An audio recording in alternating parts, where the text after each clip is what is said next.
dialogue-oriented diplomacy for addressing complex geopolitical challenges and managing complicated disputes and conflicts.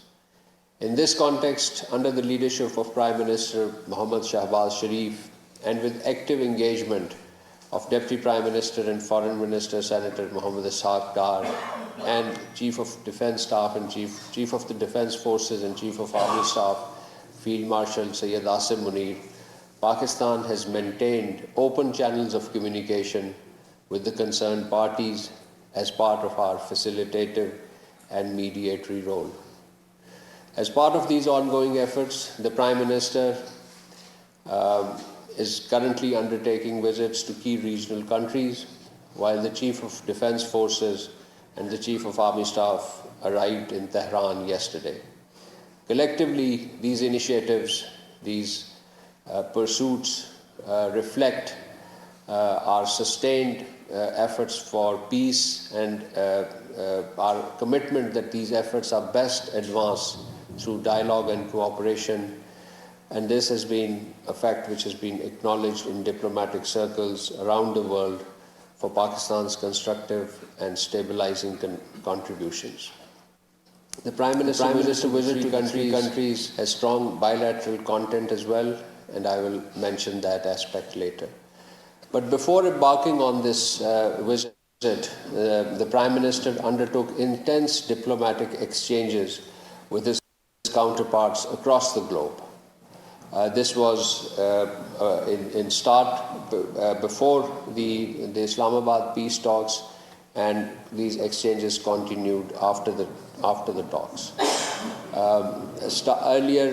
Before the start of these peace talks, the Prime Minister received a telephone call from the Federal Chancellor of Austria, His Excellency Christian Stocker. They held a warm telephone exchange. This was on the 9th of April. The Prime Minister appreciated Austrian Chancellor's strong message of endorsement and support for Pakistan's peace efforts that have helped the US-Iran ceasefire, as well as for ensuring resumption of negotiations between the two sides. Both leaders stressed upon the importance of ensuring that ceasefire be upheld and strengthening the prospect of successful negotiations. The same day, the Prime Minister received a telephone call from His Highness Sheikh Tamim bin Hamad Al Thani, Amir of the State of Qatar. His Highness congratulated the Prime Minister on successful diplomatic efforts that has led to the US-Iran ceasefire.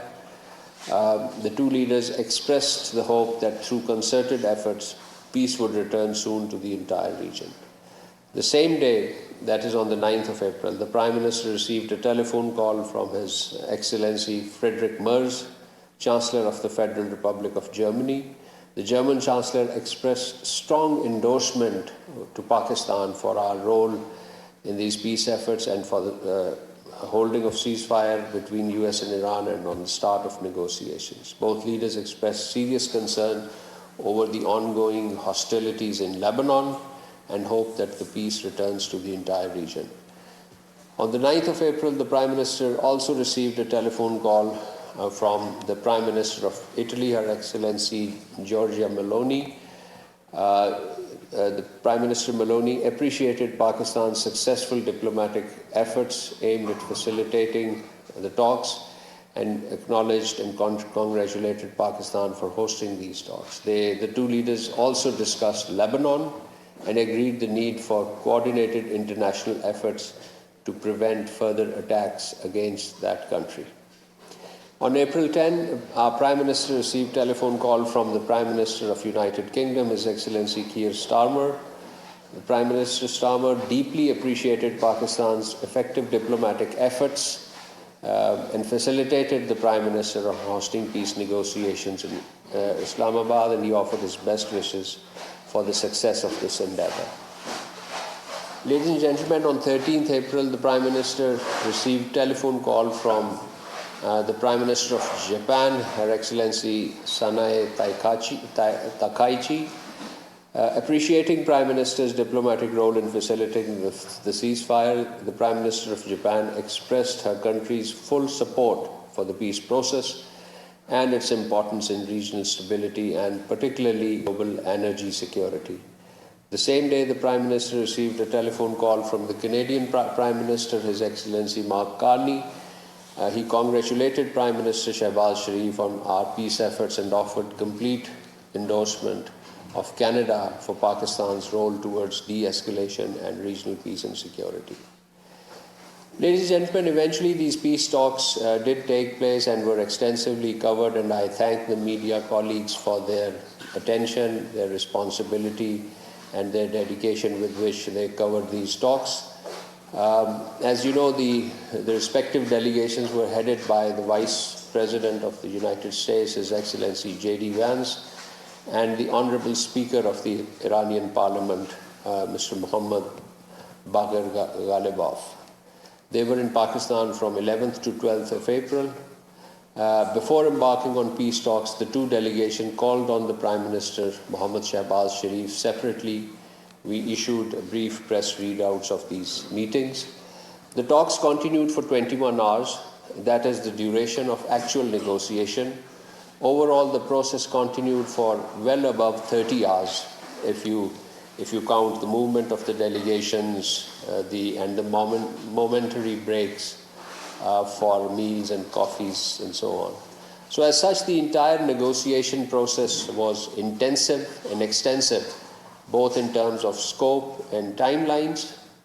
The Deputy Prime Minister and Foreign Minister, along with the Chief of Defence Forces and the Chief of Army Staff, helped mediate several rounds of intense and constructive negotiations. You would recall that in his remarks at the conclusion of these talks, the Deputy Prime Minister, Senator Mohammad Ishaq Dar, had expressed hope that the two sides would continue with the positive spirit to achieve durable peace and prosperity in the entire region and beyond. It is imperative that the parties continue to uphold their commitment to ceasefire. The DPM has also reiterated that Pakistan has been and will continue to play its role to facilitate engagement and dialogue between the two countries in the days to come. And indeed, these words of the Deputy Prime Minister are being upheld now that our Chief of Defence Forces was in Iran yesterday, arrived in Iran yesterday, and our Prime Minister has embarked on a three countries visit. Let me reiterate that the visit to Saudi Arabia and Qatar has, of course, a very strong bilateral component as well. The Prime Minister visit to the three countries is from 15th to 18th of April 2026. The visit to Saudi Arabia and Qatar are in the bilateral context. As I mentioned, you would see the press readouts as the meetings progress. The visit to Turkey is in the context of the Anatolia Diplomacy Forum, where the Prime Minister will participate in a high-level panel discussion alongside with the world leaders, and he'll present Pakistan's perspective. Last evening, Prime Minister Mohammad Shehbaz Sharif called on His Royal Highness Prince Mohammed bin Salman bin Abdulaziz Al Saud, the Crown Prince of Saudi Arabia. The Prime Minister expressed full solidarity and support for the Kingdom of Saudi Arabia in the wake of recent regional escalations, and he appreciated Saudi Arabia's exemplary restraint demonstrated throughout the conflict, and indeed exemplary patience. The Prime Minister shared with His Royal Highness the recent developments related to Pakistan's peace efforts that led to the US-Iran ceasefire and the recently held Islamabad talks between US and Iran. His Royal Highness, the Crown Prince, appreciated Pakistan's constructive role in the peace process. The Prime Minister expressed his sincere appreciation for His Royal Highness the Crown Prince on the Kingdom's consistent support to Pakistan's economic stability. Both countries enjoy a unique relationship, as you know, and there was we both have strong strategic defense partnership under the Pakistan-Saudi Arabia Strategic Mutual Defense Agreement. Apart from the Prime Minister's engagement, the Deputy Prime Minister also remained busy throughout the last 2 weeks, held numerous telephone conversations, numerous direct interactions with his counterparts. And let me just very briefly list some of the important telephone conversations of the past 2 weeks